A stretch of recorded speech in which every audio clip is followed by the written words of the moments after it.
All right, good evening, everyone, and welcome to Chinuch Through Connection, preparing the whole child for the summer. This is your first time at a Chinuch Through Connection session. Welcome. If you're a return, thank you as well. I appreciate it. And thank you to those who spread the word with others, sharing the link, sharing the content. It is greatly appreciated. I also plan on putting up the recording after this session, so those of you who want to review it can do so as well, or those that may have missed it, you can share that link as it comes out in the next couple of days. So I want to begin by just going through some what I call housekeeping, just some basics so that we're on the same page of how this is going to work. We're going to use the Q&A box as the chat box, so please use that. You can put the questions in anonymously. You can put them in with your name, and I will also read out the questions for those that are just listening and those who can't see it, and answer them. If it is a question directly relevant to the subject matter and that point of the conversation, I will go to it if it's a clarification point. If it is a broader question, something that goes a bit beyond the topic and of that particular part, then I will keep the question and Be'ezus Hashem come back to it later. As always, as I say, if there's a question that you asked that I didn't answer or you didn't find the answer satisfactory or clear enough, then please reach out again at the end, put your question through, and I'm happy to stay on and go through that. Another point to keep in mind is that each of us are coming to this session with our own curiosity, our own questions, our own experiences. And while I'll do my best to pick and choose the generally the more frequent questions, the areas that come up a lot, I obviously can't answer your specific scenarios and your specific situations in a session like this. So I encourage everyone to do their best to open your mind to the ideas and see how you can implement them, how you can attach them and really connect them to the things that you are thinking about, the children that you are working with, your own children, other children, and so on. And of course, at the end, again, if there's a way that I can help you make those connections, then please let me know. But again, I'm going to do my best to keep it general as there's so many different people, so much background, and each specific situation, every child, every individual child has their own story background, which are critical to answering questions effectively. So with that said, I want to share with you the approach that we're going to have tonight. I'm just going to move the slideshow over. And I got a little frozen here. All right, 1 second. There we go. Whoop. That should work.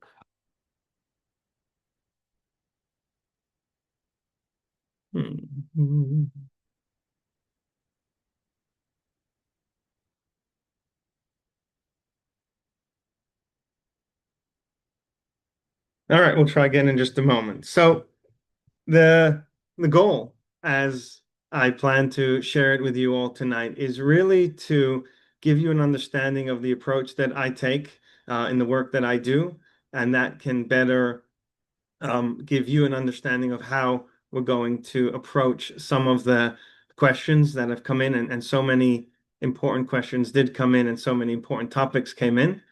And I will then go ahead and use that approach to demonstrate how we can have appropriate conversations with our children as the summer is really upon us.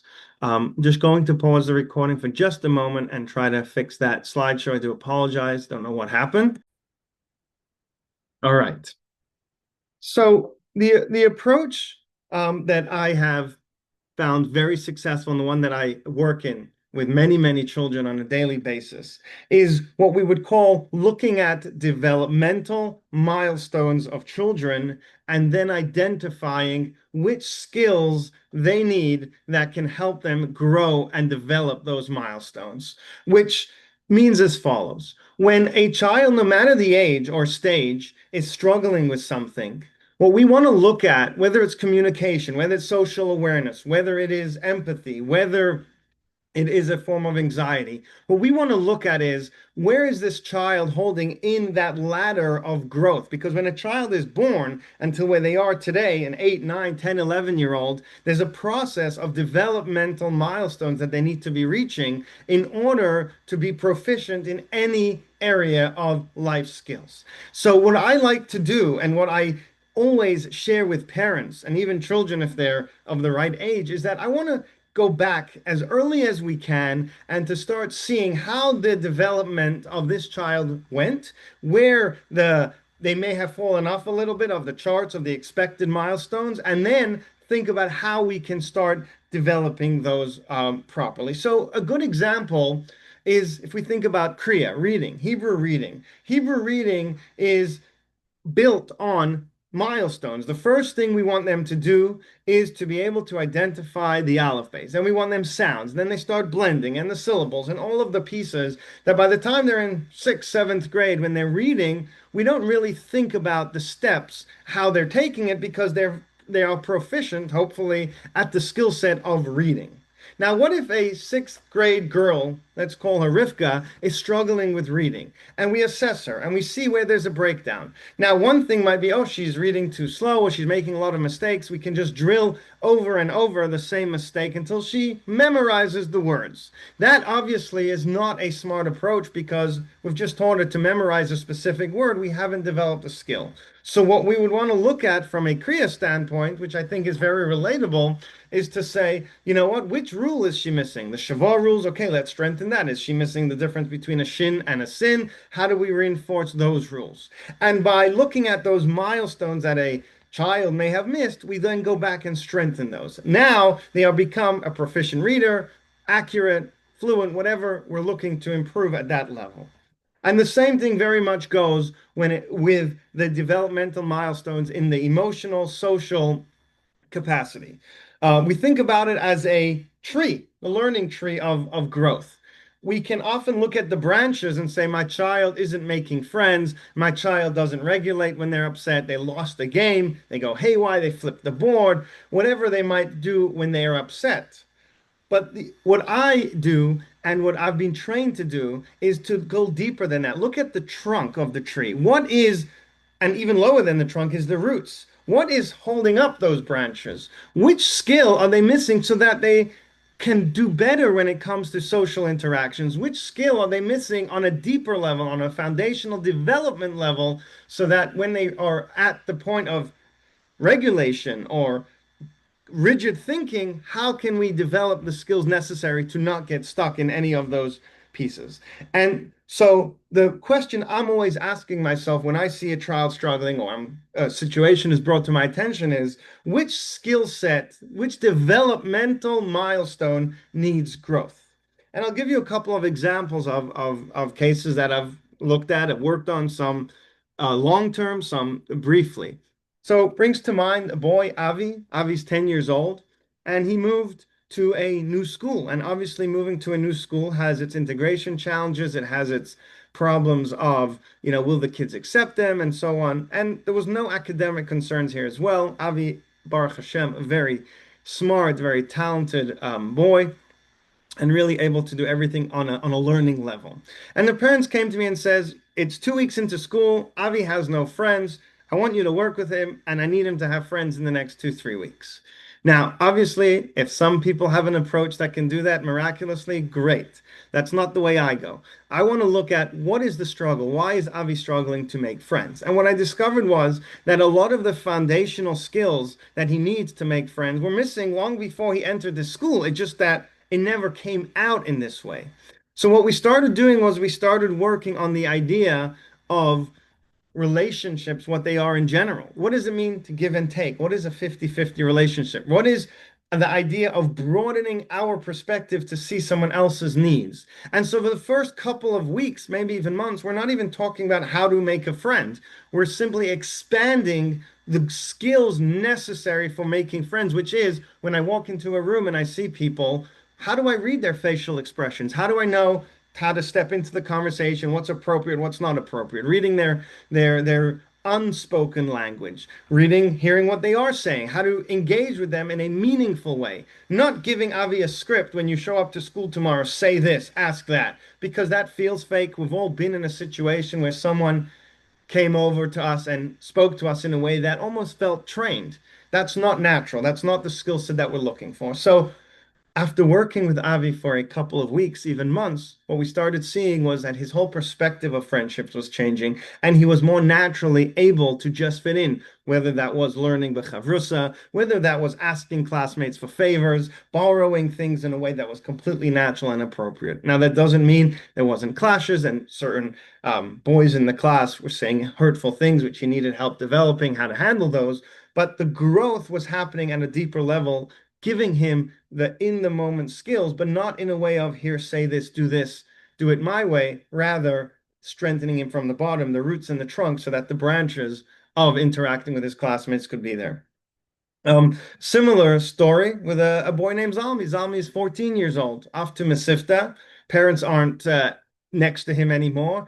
And suddenly they can't get two words in with Zalmi. How was your day? It was fine. They'll speak to the Rosh Hashiva, the Mashgiach, the dorm counselor. They get a different story. He struggled. He's, upset at night. He's missing some Seder. On the phone, it's two words, three words at most.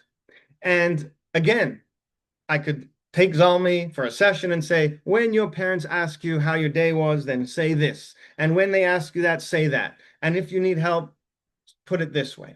But again, that is a front that is not with the depth of growth.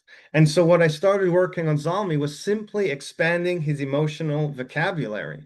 What does it mean to talk about an experience? What's the inner words that you may be hearing that you've never actually spoken about? And simply expanding that. And again, I'm simplifying. It's hard work on the part of the boy. And we can each do this. It's hard work for anyone who's trying to change, and not just change, but to develop skills. It is hard.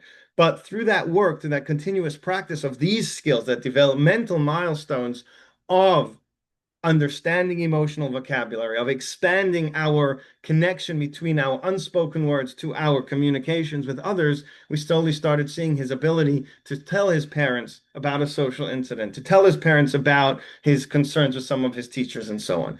And that is the approach that I have found to be extremely helpful, because it really gives the child or the adult, whoever's working on those skills, that ability to grow and to change in for the better in a way that it becomes their own. They're not relying on me, on the parent, on the teacher, on the counselor. So I want to share with you, a graph. It's not anything too scientific. I just put it together based on my experience over the past many years of thinking about, when do I find that people reach out to me the most? Reach out to me, my child is struggling with this, my daughter's struggling with that. And what I realized was that Erev Yom Tov, Erev Pesach, Tishrei time, I'll get inundated with calls, with messages. Parents are almost desperate. Please tell us what we could say, what we could do. Then I see pre-summer. Kids are home from yeshiva, from school, from high school, from seminary. They're getting ready for camp. There, another hot spot of calls. And then you have a little bit in between the year, whether it's a winter break, whether it's a Hanukkah break, we kind of have some influx. And often schools are reaching out at that time as well. And this was a fascinating thing for me to just reflect on and think about what's the pattern here. And it became quite obvious. These are the times where parents see their children, but also expect full functionality from their children, right? Think about Erev Pesach, and your child of any age is struggling to just be around, to figure out what to do, where not to do, where not to go. Suddenly that urgency for, oh my gosh, my child is relying on me to function for them, it becomes so severe. Same thing pre-summer. They finish the year and they're unpacking it with you at home. It becomes a lot more obvious. And then often as a couple weeks, months of the school year goes by, we start picking up on challenges that a child may or may not be having from the home, from the school. And what that tells me was that, yes, there is a need out there for a developmentally skill-based approach to support kids. But at the same time, there's also a tremendous amount that parents can really do on their own. So is there a place for bigger intervention? Sure. Is there a lot that parents can do at home without intervention? Absolutely, if we're intentional about it. And usually the two need to work together when it's a bit more of a severe case. So, you know, some parents will come and say, help us, and I'll explain them the process, and they'll say, no, that's not for us. We need a quick fix. Okay, I wish them well. I haven't seen that. If you can show me the map that really gets the quick fix done effectively, great. I wish you all the best with that. The others will stick with it. They express themselves. They share. We strategize. We acknowledge progress. We reflect on the setbacks, and we move forward with that approach. Now, you might be thinking, so is it such a big deal that my 10-year-old can express his day in more than 2 words? How was your day? Good, nice. Okay. So on a regular day today, fine, big deal. So he said it's nice. Your daughter said it was fine. It's not a big deal. And you might think, so what? Like that's something I need to develop and work on. It's a skill. Well, the answer is it could be fine until that moment comes when you actually need them to express themselves and they can't. That first day in Mesivta, that first day in overnight camp, suddenly you see, actually, my child doesn't have that emotional vocabulary to share their experiences. They've never tapped into it. And the list goes on of those developmental skills. So is it a big deal? No, it's not a red flag, it's not an emergency. But ask yourself, if this is a skill that would help my child and help me help them, then surely we should be paying attention to it. And that is very much the lens and the angle that I go to with all of this. And I just looking for questions here. Very good. And I will want to walk you through this process from that framework as well. So I was recently listening to a Shir Chassidus by Rabbi Paltiel, and it was a mimer about bittul and humility and so on. And he started off with a story, which I thought ties in very, very nicely to the next as we get into the practical section of our discussion. And he says there was this bacher, an amazing bacher, star bacher, and he every mila, every quality in the world. And the shadchanim start lining up and saying, we have this girl and that girl, and he starts dating them. He goes out one after the next. No, this one's not that enough. This one is missing this. This one I don't like because of that. And he slowly, 2, 3 years, and he's still not married. So the group of shadchanim, they get together, they say, it seems like this bacher of ours is not humble enough. We need to send him to a school for humility where he's going to learn how to be a lot more humble than he currently is. And the goal would be then he comes back and he's able to find his kala. So they send him off to school, to the humility school. And of course, he's the A student. He's the best. He's the brightest. He's the sharpest. And he goes through this humility school and he passes all the tests and he comes away with the best highest certification and he is the most humble. He was the top of his class. And so now the Shadchanim come piling back to him and they say, okay, now that you passed this class, here, why don't you go out with Sarah again and Rivka and Leah? And he's going out with them and he still rejects them one after the next. So they turn to him and they say, I don't understand. I thought you went to this school to become a little bit more humble, to work on yourself so that you see others for what they truly are. And you've rejected everyone. So he says, I don't understand. If before I went to this humility school, they weren't good enough for me because I was just too smart, too great, how much more so now? Now, not only am I all those things, but I'm even the most humble. So certainly these girls are not the right fit for me as well. Now, why do I think that story is so spot on for this? Because often what happens is we're thinking of skill sets of our children, thinking, how can we compensate? Let's tell them this. Let's tell them that. The summer's coming. We're worried about social issues. So I'll tell them this, and I will give them a list of what they should say. And the reality is that inner work, real development doesn't come from that. And we have to understand that we're not here and will not be able to, in any which way, give a script, give a text. Here's what you should do. because we're dealing with real things. And we don't want that. We're actually not looking for children to just become robots about how they should interact with us, because that's fake. That's not real. You can't have a meaningful relationship and a meaningful experience if you're just going to be activating a autopilot type of approach to life.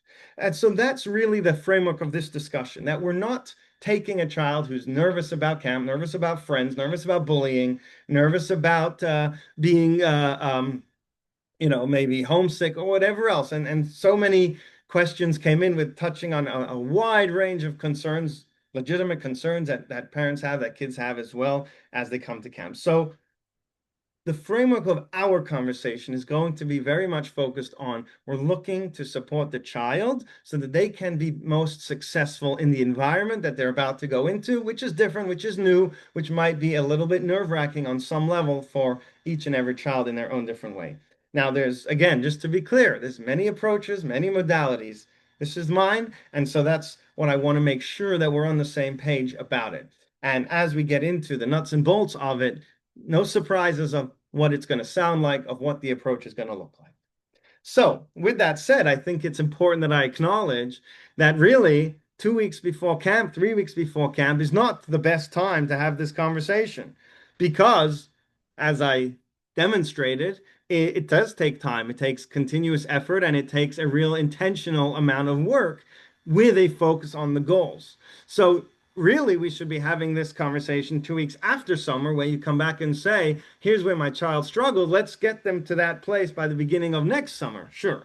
But ultimately, you signed up for a conversation now for this summer, and that's something that I committed to doing. And so, nevertheless, despite my pointing out that now is not the most ideal time, there certainly are some things that we can develop and work on to make sure that our children are getting ready in a way that is realistic and is practical. So, in order to do that, I'm going to put up 4 questions. And these are questions that we should start thinking about in the sense of you might be saying, well, how do I know if my child has grown in the developmental milestones and those skill sets? And that's a very good question. And so I have a lot of questions that guide parents, teachers to think about things from that perspective. Obviously, we're not going to go through a whole questionnaire now, but I'm going to put up 4, and I encourage you to think it through. Ask yourself, the child that I'm thinking about, if it's multiple, you can think about it from all those perspectives, and ask yourselves how they would be graded. And if it's something you've never thought about, then good, now's a good time to do that. So the questions are statements, really. And on the right-hand side, you have the rating scale. How well does your child express their preferences? Do they do so confidently? And then you have the rating scale on the right. So I'm going to pause and also check for any questions in the meantime and let me know how that's going.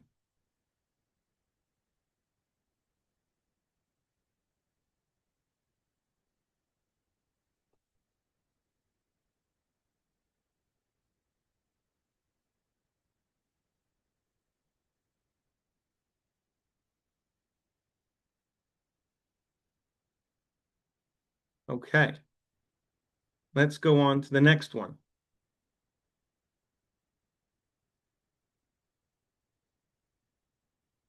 How well does your child show interest in and curiosity about others' experiences and perspectives? And of course, there's a age range over here. What we would expect from a 9-year-old is different than a 14-year-old. But if we're going to categorize it as generally, within the expected age.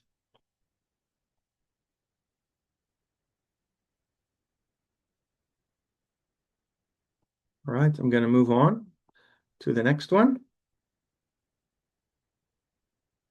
How well does your child, son or daughter, demonstrate self-talk or calming strategies to manage emotions?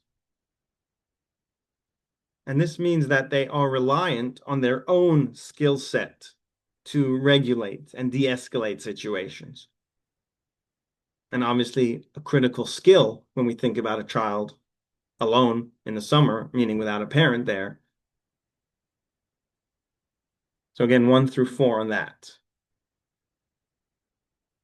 And how well does your son or daughter, and again, this will probably be older, but there's certain ways that a younger child as well can show proficiency or development on this, and that is how well do they look back and reflect on experiences. But not only that, will those reflections be so effective that they will now improve their decisions going forward?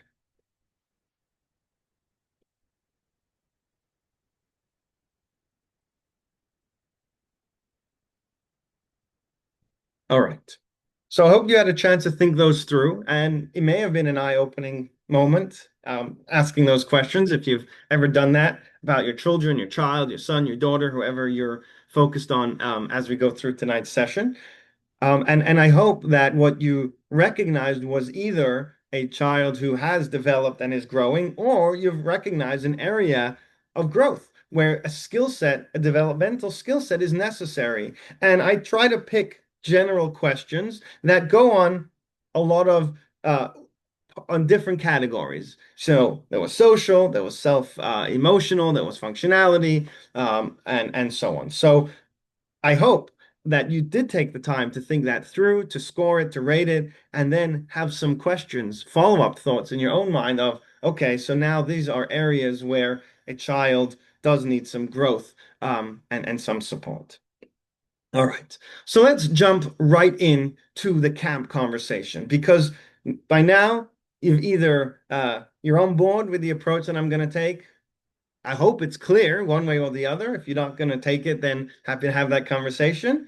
But you definitely should be clear at this point. So if there are any questions relevant to what we've said till now, please do put them in the Q&A box. I did check it just a moment ago and I didn't see any. So I'm going to pause for just a moment. If you have any questions, now's a good time. And then we'll dive right in to bringing all that in, how it relates to you as a parent preparing your child in an effective way for camp.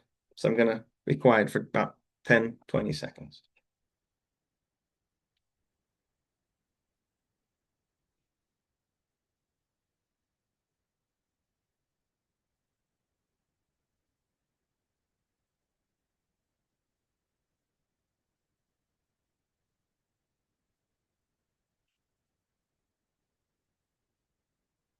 Okay, wonderful. So putting together a lot of the questions that came in on the form when you signed up, I asked you what you're looking for, a lot of the experience that I've had as a parent, as someone who works with many children. What I've realized is that we can generally put them into three categories. Now, there are certainly issues that go beyond these three, and if that's the one that you're focused on, then try to apply the ideas. But these are the three that I'm going to be using for the core discussion from here on. The one that comes up, of course, the most is safety. Now, safety ranges from personal safety, inappropriate touch, and things like that, to real safety of will my child be safe around an Eruv, around the lake, responsible around tools, depending on the type of camp you're sending your child. If it's more hands-on, if it's woodsy, kids are roaming free, there's sticks, there's rocks, there's animals, there might be poison ivy. General idea of safety from the very basic personal safety to safety of my surroundings and safety as it relates to others. Let's say playing with matches, being irresponsible when it comes to a barbecue and things like that. So that's the base category of safety. The second category, of course, is social. How will my child interact with campers and their counselors? Then this goes both extremes. Sometimes at home he could be very bossy. Sometimes at home she could be very, very sharp and very bitey. How will that with new kids? Will she clash? Will he find new friends at school? He struggles, or at school he's on online school. He doesn't really have friends in the real sense of physical, and it's a new experience for him. So a lot of those social questions: how will they speak up? And what if someone's taking their nash? Will they have the ability, the assertiveness, the clarity to speak up? So that's the social category. And again, tremendous amount of questions in the social category.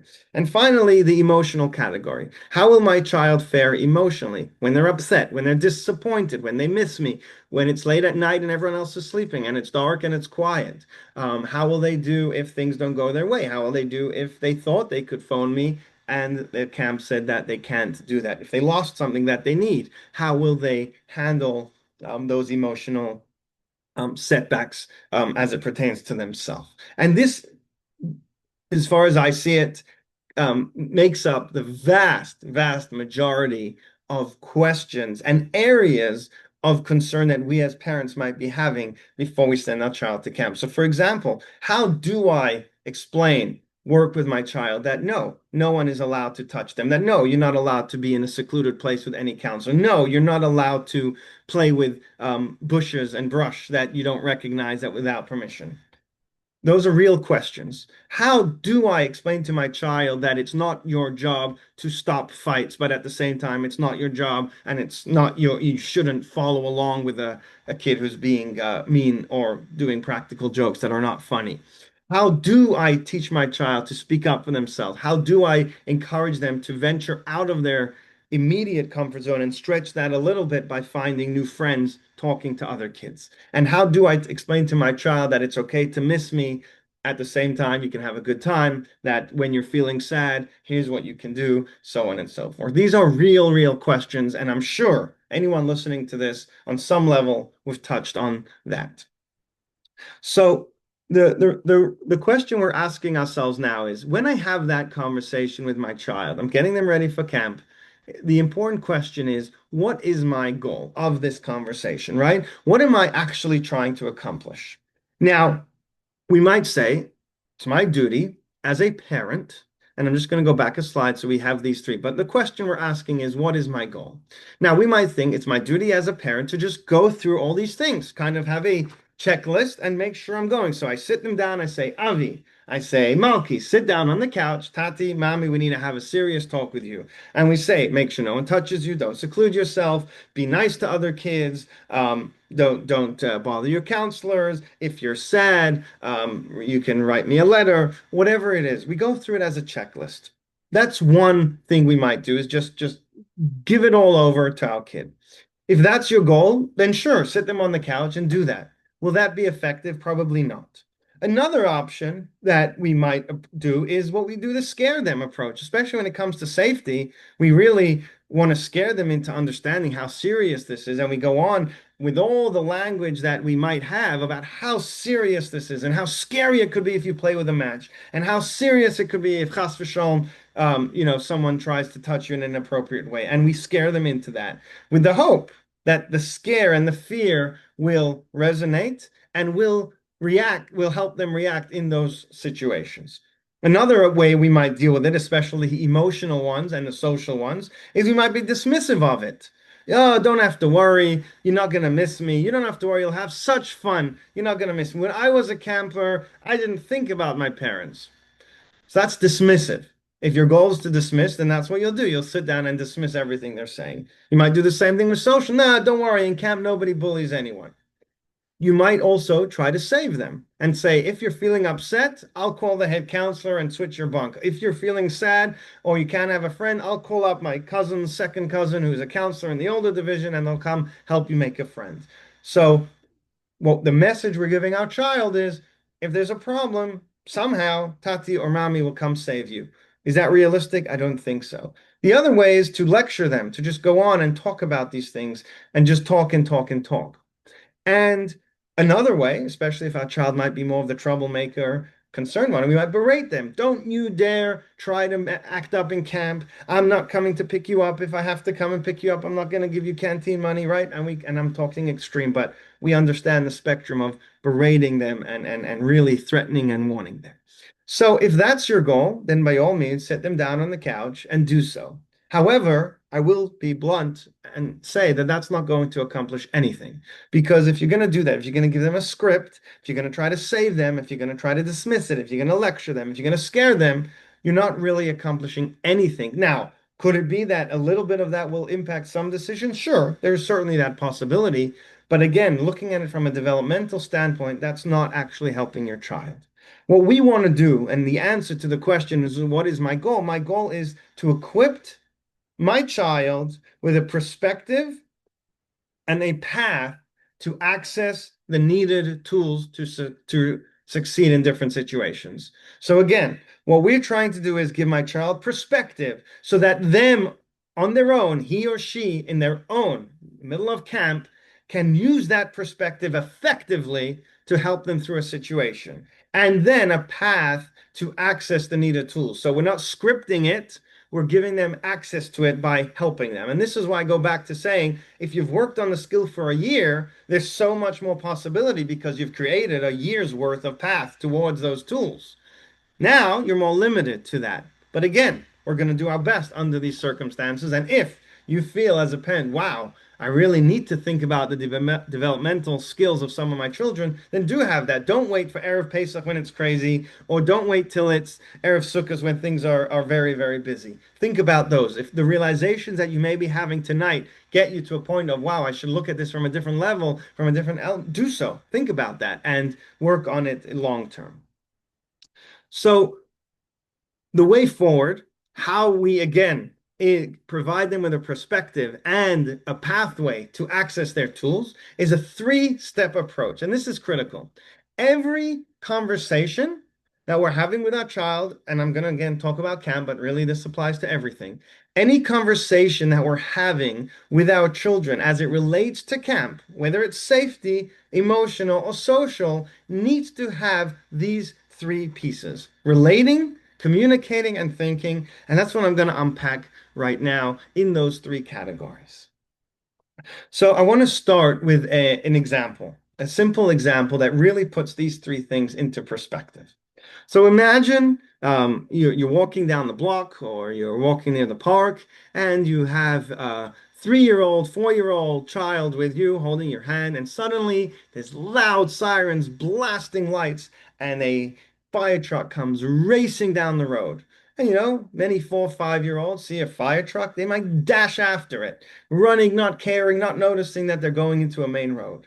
Now, in the moment, of course, you'll do whatever you need to for their safety, whether it's hold them, grab their hand, pick them up, whatever you're going to do in the moment for the absolute safety, you'll do. But let's think about the goal here, the next step. Really, what I want is for my child, my 5-year-old, let's say, to understand that when they see a racing fire truck, it doesn't suddenly mean that all safety and guidelines fall apart. I want them to be able to see the fire truck and also respond appropriately, right? That would be the goal. So if I come home that night and I start saying, do you know what you did? You were so dangerous. You ran into the street. That's not allowed. That's not acceptable. How many times have I told you that? You're not relating. That one, step one is missing because the child is fixated on a loud, flashy fire truck, which they're obsessed with.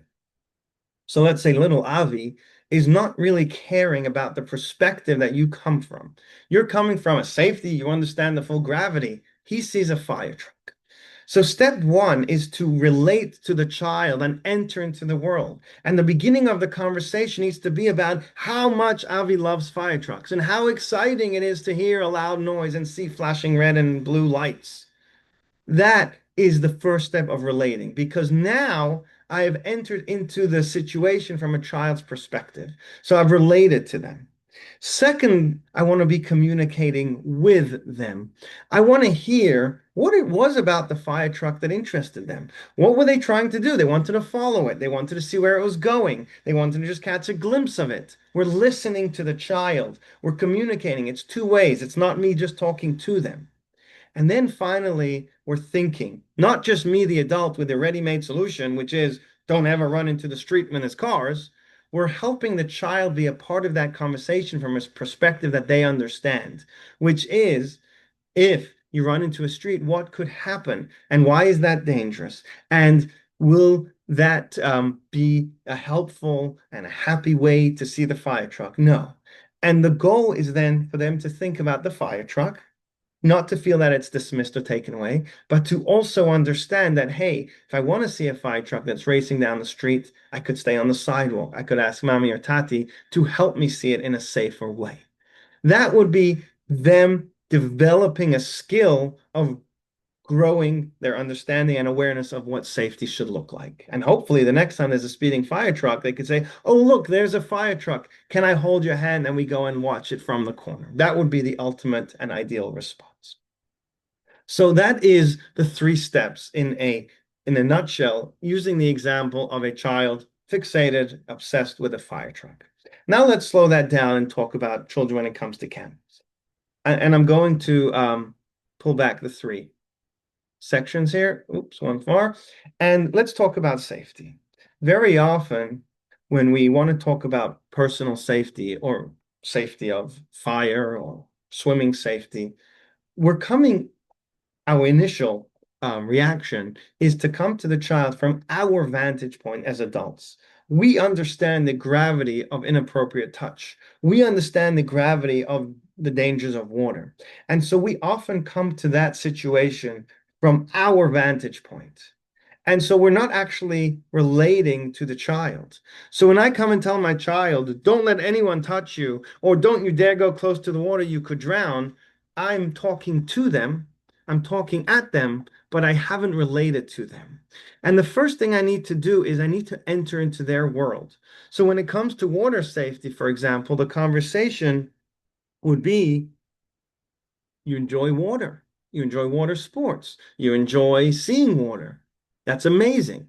Now, when it comes to water, what do we usually have? We have a lifeguard, right? Why do you think we have a lifeguard? Because the lifeguard is there. What could happen? So you want to enjoy the water. So what are some steps that we need to take to make sure that our experience with the water is safe, right? And there I just went through relating, communicating, and thinking. But again, not talking to the child, relating to the child's world. He or she is excited by the water. We have to enter it in their world. Let's talk about inappropriate touch, a terrible thing, something we all want to talk to our children about. If we come there and say there's creepy people, or don't dare let anyone touch you, or if someone does that, please call me right away, or run away, or scream. None of that is really in the reality of a child, because that's not the way they view the adults around them. Let's be honest. We sent them to camp. There's a certain trust that these adults, my parents, trust because I sent them. So we're telling them about all these scary things that could happen, chas v'shalom. It's not going to communicate itself to them because it's not relatable. So we want to switch that, talk about the world that they see. So for example, when you come to camp, you're going to meet a lot of people. Some of them are going to be kids your age, some of them are going to be older kids, some of them are going to be staff members. And some of them you're going to feel really comfortable to ask questions to because they're your counselors. And then some things are just going to make you feel a little bit different. Some things are going to feel confusing. Some things are going to be what we might call a tricky feeling where you can't pinpoint it.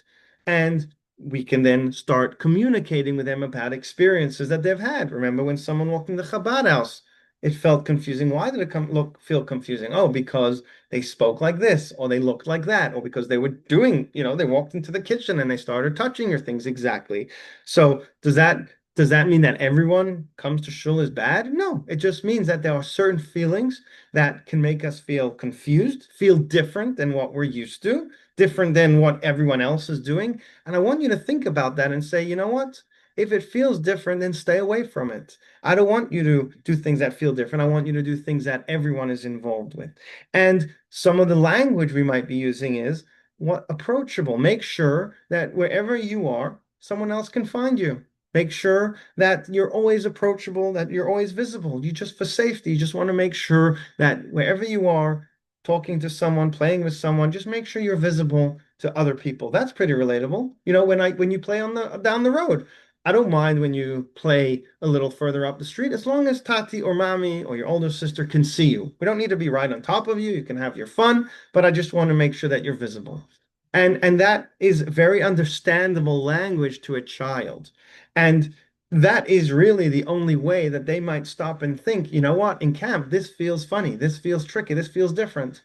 I'm just going to go away from it because, yeah, I was brought awareness to it. Now let's move that to the next stage of thinking.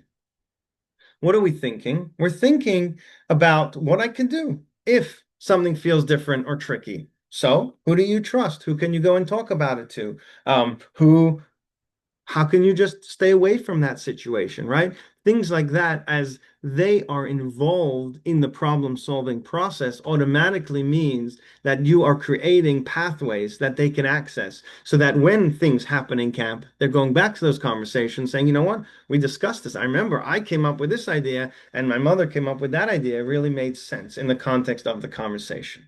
So when we're looking at it from a point of safety, we can absolutely think about it. Am I relating or am I coming down upon them from the vantage point as an adult? We see things, experience things differently than kids. We must make sure that whatever conversation we're having is relatable to them. We're communicating, we're listening, we're hearing how they perceive things. We want it to be two-way. It's not an instruction. I'm not directing them. I want it to be a natural flow back and forth like conversations should be. And finally, thinking, what are safe options? Visible. That's safe. That's something I could do. Share if it feels different, speak up to the right people. Let's move that along to the next category, which was the category of social. How do we have a conversation about social in a manner that our kids can understand? And this goes for both extremes. Again, are we talking to our child because they might be the ones bothering and annoying other kids, or are we talking to them because they might be the ones who are getting pushed over? Are they the ones who may not speak up for themselves, a bit more shy? So obviously, when it comes to social, there's two different sides that we're going to talk about. But let's talk about the child who's a little bit more shy so that we can think about how do I relate to that child. So when I'm telling them, no, you don't have to worry, you'll make friends, that's not relatable. But we might come in and say something like, again, Avi. So Avi, when you're going to camp, there are going to be a lot of new kids, right? Yeah. And getting to know a lot of new kids can feel really difficult, or it could take a lot of time. I know I haven't really done that before. I have three kids in my class at home, or the kids I've been with have been my friends for 12 years. I'm very comfortable with them. Right. So what do you think we can do to start making new friendships? What are the things that have worked for you? Well, last week we had a guest, and I spoke to them about what they do for business. That was interesting. Okay, so did you become his best friend? No, but we were able to communicate nicely. Okay, so do you need to come back from camp with 20 new best friends? No, right? I can just be nice to them, and they can be nice to me, and we can play baseball one day with some friends and play Uno with another group of friends, or hopscotch or jump rope, and that's okay. And what I'm doing there again is I'm giving them the perspective to be able to say, there's no demand that says that you have to have best friends. There's no demand that says that you have to suddenly become the most social person. But I'm giving them that opportunity to expand their capacity to think about what have they done before to meet new people. So how does that translate into camp? What are some questions that you like talking about? Oh, I like talking about learning. I like talking about soccer. I like talking about my shlichus. I like talking about what Patty does. Okay. So those are things that you can keep in mind as you get to know someone, because you like to hear that from other people and other people like to hear that from you. So I've entered into their world in a way that's very relatable. It's not dismissive of their concerns, but I've also given them that space to be able to say, it's okay if not everyone is your best friend. It's okay if some kids gravitate to you more. It's okay if you gravitate to certain kids more, as long as, we're not being mean to anyone. And what does being mean mean? Saying hurtful words, laughing at other people. So again, you know your children best. So I can go on and give you examples and stories, but you have to think about, where has your child expressed and demonstrated any level of these skills. And really, you're having a conversation about applying some of that back into camp with a little bit more expansion, a little bit more pressure on the outside, and thinking about what they can do in those situations so it doesn't feel perhaps so scary. And, you know, let's look at it from the other side. So my child is the one who does tease. My child is the one who annoys. My child is the one who does get hot and upset. What are some of those things that I can talk about? So again, we go back to relating. How do I enter that child and his or her reality? How do I get into that space so that I am now not just directing them or instructing them, I'm getting into their world? And that might be I really get competitive by games. I really enjoy games, but sometimes I feel like people don't follow the rules all that much, and I get very, very upset about that. Okay. And what have you found? You don't do it every time. What works for you? Well, sometimes I tell myself it's only a game. Sometimes I look at other kids and see they don't seem to be upset or frustrated, so maybe I can copy what they're doing. Okay, so what are some things you can tell yourself in those moments? Well, I can walk away, I can get a drink, I can go have a snack, or I can just sit down and feel upset for a few minutes and move on. Right. So we can highlight expectations. Of course, we're not hitting, we're not screaming, we're not hurting other people, but we want to go a step deeper and try to have them share what those experiences might feel like, and then by bringing that out, by bringing that to the front, we can then talk about what's better. Now, again, I just want to be clear, having that conversation and creating some access paths to these skills is not going to necessarily change a child who's very prone to black and white thinking, who has to always win and can't stand losing. Suddenly, they're going to be fine all summer. No, let's not kid ourselves. But it's a beginning, and it's relating to their world of how much winning means to them and how much they like to feel in control over it. And by hearing that, and then by offering them alternatives to that, and sharing them the perspective that sometimes we win, sometimes we lose, can create those access paths, at least more successfully than just telling them off and threatening them and warning them that they better behave. And then finally, let's look at the emotional track. Again, and I'm kind of being repetitive here because it is very much the same. If a child is feeling homesick, let's go with a very big classic, and we can develop that further with other examples. But if a child is feeling homesick for whatever reason, whether it's at night, whether it's during the day, during an activity that they don't like, or during rest period, or during breakfast when they really don't like the food, and that tends to happen, these weak points, these more vulnerable points bring out a deeper feeling, emotional feeling. And we're going to ask ourselves, how do I relate to that feeling of the child? So you're sitting in bed at night and it's hard for you. Yes, you can miss mommy and tati. You really, you enjoyed the day at camp, but you really missed us. Right, exactly. So telling them that it's that no, you won't, that's not relating them.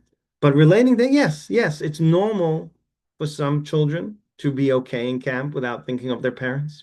It's normal for some kids in camp to constantly think about their parents, right? We're framing their way of thinking about it. They shouldn't feel anxiety that, oh my gosh, no one else. No, there are other kids who think about their tati and mommy, and there are kids who don't. There's a vast spectrum of emotional challenges in camp, and that's okay. You do think about tati and mommy. Okay. Now, let's break it down a little bit. Let's think. What do you think about? Well, I think it's going to be hard to fall asleep, or I really just feel like I want to run away. I feel trapped in the bunkhouse, and I just want to go back to family, to someone I know. Okay, so we're communicating, we're listening, and then we're going to start thinking of solutions. And a lot of the solutions, especially in the emotional realm, is asking your child to not to jump to conclusions, but think about it a little bit. Were there parts of the day that you'd absolutely want to have again tomorrow? Of course. Are there parts of the day that are hard? Absolutely. Is it okay to miss mommy and also to have fun in camp?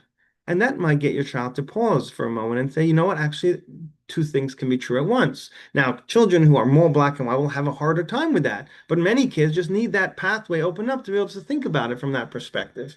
I was working with an 8-year-old boy, we'll call him Ari, and Ari was having trouble, social trouble, and also emotional trouble by recess. And the teacher called me up and said, I'm seeing this pattern every other day, every other recess. Ari is shutting down. A kid makes half a comment, or he doesn't win.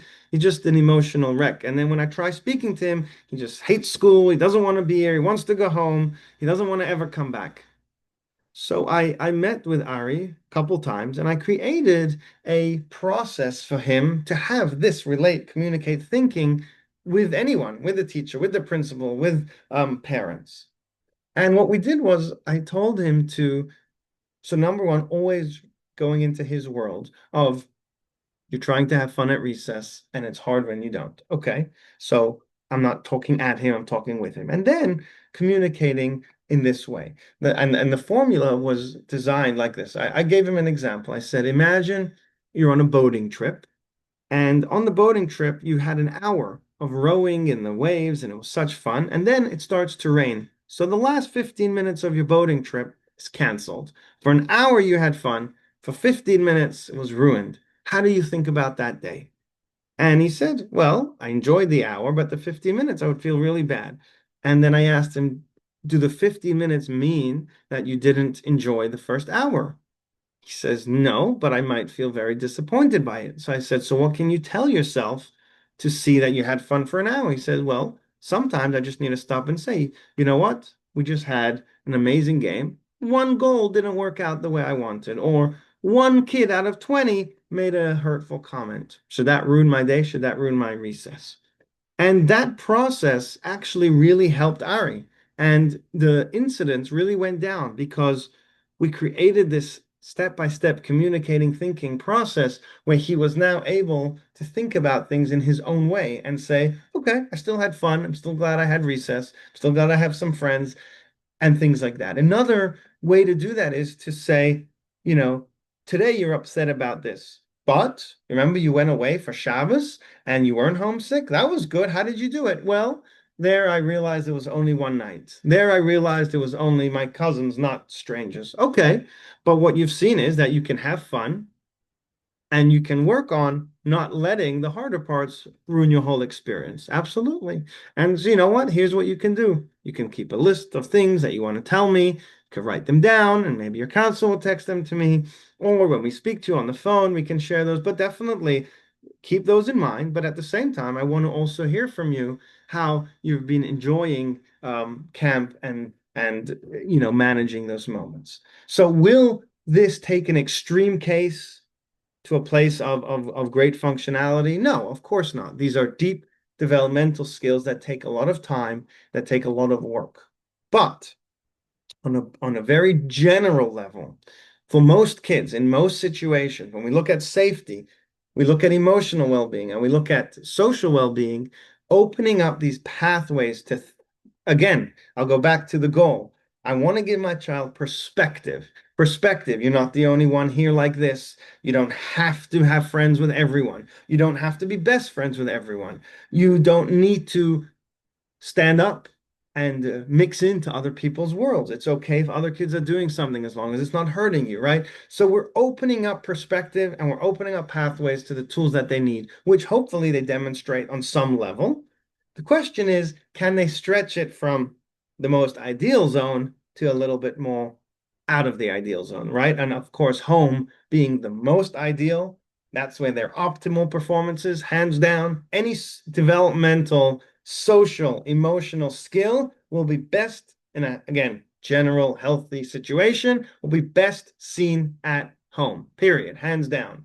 You will see better social skills at home than you will at school because even though school requires more social skills, the fundamentals of social skills are better at home. The communication, the awareness, because we're in a very optimal setting. So what we want to do is we want to look at our child and say, can they perform optimally in any environment? And if the answer is yes, on some level, I want to be communicating with them, relating, and helping them think how to make that bridge between their optimal performance to a new area, which might be at the edges of their comfort zone, but we want to push them a little bit. And that is ultimately our goal. Our goal is to help our kids expand their ability to function, expand their ability to emotionally develop. And that's all what we're doing. We're sending them to camp, a very different environment, perhaps an intimidating environment, with the confidence, Bezras Hashem, that they will grow and develop through that experience, but only if we're using it as a growing experience. If we are simply throwing them into it without any pathways to succeed, then that's not helpful. And the other side, the flip side of that is if we're functioning for our children, which really this is a broader conversation, then there's no way they can succeed in their own space. If we are emotionally functioning for them, which means when they're upset, we are regulating them, which means that we are dictating their social situations, which means we are dictating their safety decisions without them starting to develop that. Now, of course, A 1-year-old should not be touching a fire or a knife. As they get older, though, we want to be relating, communicating, and thinking so that they now are able to do that. So the more we allow them to be in charge of themselves without guidance and support, the better it is because we're not functioning for them. Ultimately, they are functioning for themselves. And then when they go to camp, that's great because they can function without you having to be the one doing it for them. So bringing it all together, and I'm gonna uh, just thank stop the share. And again, if there's any questions, now is a good time to start putting them into the Q&A box. The bringing that all together, what we have is as follows. When a child needs to access skills on any level, we need to know, have we created the pathway for them to access it? And the only way to do that is by working on those skills intentionally, whether it's empathy, whether it's social awareness, whether it's understanding of boundaries. And the more we do that in our conversations with them, the more successful they will be in real time. And that is the approach that I've seen working very effectively for kids. Obviously, the more effort and time put into it, the more effective. But even in, again, like I demonstrated, even in short term success needs, which is, let's be, again, very clear, we are in that, time crunch. Camp is starting very, very soon. And we are in need of conversation points, even in these settings, by just following that process of not coming from our agenda, from our perch, but from theirs, relating, really relating. Think about how many times we've had a conversation, we're not relating to them. We're just simply talking to them, telling them everything that we think they should hear. But when we stop and relate to them, that will open so much communication, so much thinking, where together you're exploring ideas, when you're giving them things to think about that you may never have because you're just doing things your way. And so I encourage you, pick the 1 or 2 areas that you may be most concerned about of your child as they go to camp and really try it. Try it once or twice. Now, I'll tell you just to conclude from personal experience. Yeah, I I conduct or moderate a lot of conversations, parents, teachers, administrators, kids. And, I look back and I think, hey, that one, I just sat for 20 minutes with a kid who just punched someone in the face, let's say. That didn't go anywhere. The kid stayed stuck. The kid was threatened by me. The kid refused to open up at all. And I'm thinking, hey, why is that? And then 10 minutes later, I have another conversation with another kid who was crying because their worksheet was a little bit ruined and they can't handle a little mistake. And after 20 minutes, wow, they're able to repair their mistake. They're able to reflect on it. They have clear next steps. And it's amazing. Was this luck? One worked, one didn't work. It's always siyata d'shmaya, of course. But looking at it from Stadler's point, what our work is, I realized, you know what? One of those, I came in with an agenda. I wanted that kid to confess and to acknowledge the hitting and to take responsibility for it at all costs. And I failed because I came in with an agenda. The other kid, no agenda. I just came in to help them, to just support them. And that worked. Now, there are times when you don't have time and there's not the ability to have all that. Sure, I get it. But as a model, as an approach, it's so critical that we come in and have these conversations without that urgency of an agenda, right? I'm talking to my kid about personal safety. There's this urgency. They sense it. They really sense it. And it's not going to go anywhere because it's confusing to them. We want to relate into their world, enter it in a way that you're communicating with them about their world, and then think together. There's nothing more powerful than that because those are the access, the pathways, the perspectives that you're opening up for your children. With that, I wish you all tremendous, tremendous hatzlacha, everything connected with your children's chinuch. And I thank you for joining me live, and those who are watching the recording, enjoy. If you have any follow-up questions, you can put them in the box. I'll stay on for a little bit. And if you're watching the recording, you can email me with your questions. Thank you again for joining and wishing you tremendous, tremendous hatzlacha.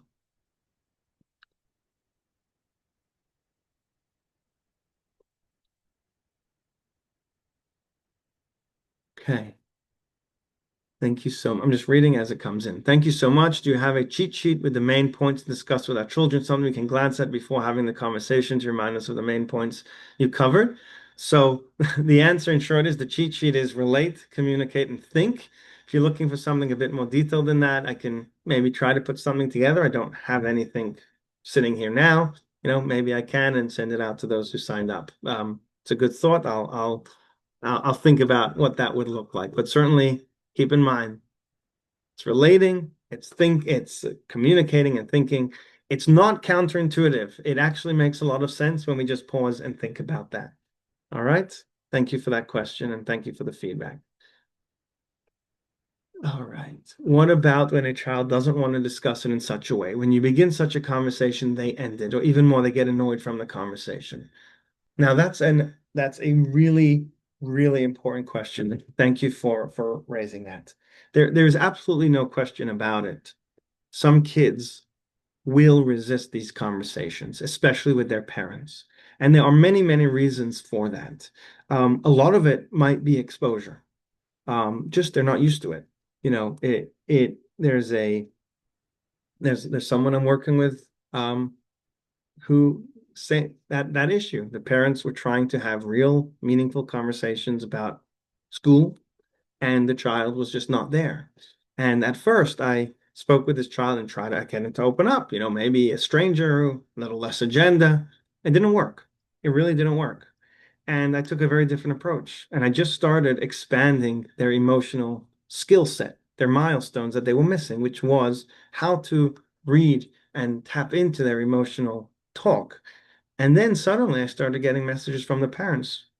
He's talking to us. He's started to discuss. So there's work there. But the answer in short is you might get that resistance. You really will. And sometimes parents get the most resistance because they're the most comfortable with you. And sometimes a stranger who they're safe with, but not too comfortable with, might have more success. But the answer then is not to be discouraged by that, is to keep thinking, keep brainstorming. How can I enter that world? Yes, sitting them on the couch for a formal conversation for some kids who are not exposed, that in itself can be that red flag. They go into survival mode. So you need to keep pressing. How can I do that? How can I keep expanding that ability to have such a conversation? Because they're clearly lacking. And if the feeling after trying in many different creative ways is still stuck, then that's something to think about. Is this an area where you as parents need guidance and coaching and do it yourself, or my child seeing someone who does development skill-based work to work with them directly, and obviously in a joint way with the parents so that it's coming home. So there's no magical answer to such a question. I would say keep being creative, keep trying to think, is this coming from an agenda driven? Maybe there's a lighter, easier way to enter the conversation that they can relate to. Is there a memory? Is there a situation that you had that can sort of come back to that where they can feel comfortable, perhaps, and using that as a gateway to relate to their needs, things like that. Maybe asking them what they think about as camp approaches, what concerns they might have. And another option, which again, creativity is, you know, just reflect on things that you thought about as a first-time camper. And that's a nice way to insert things without it becoming too personal in their world. So great, great question, a really important one, and certainly something that many of you might encounter as you go through this if it's new for your child. The answer is not to give up. The answer is to keep trying. All right. If anyone else has a question, please put it in now. Your feedback now by email is greatly appreciated. And thank you again for joining. So I'm going to stay on for another 3 minutes, and if nothing comes on, I will then end the webinar. And at this point, I'll also stop the recording. If there's a question that you're not comfortable with, you can put it in anonymously, but I will also stop the recording just in case.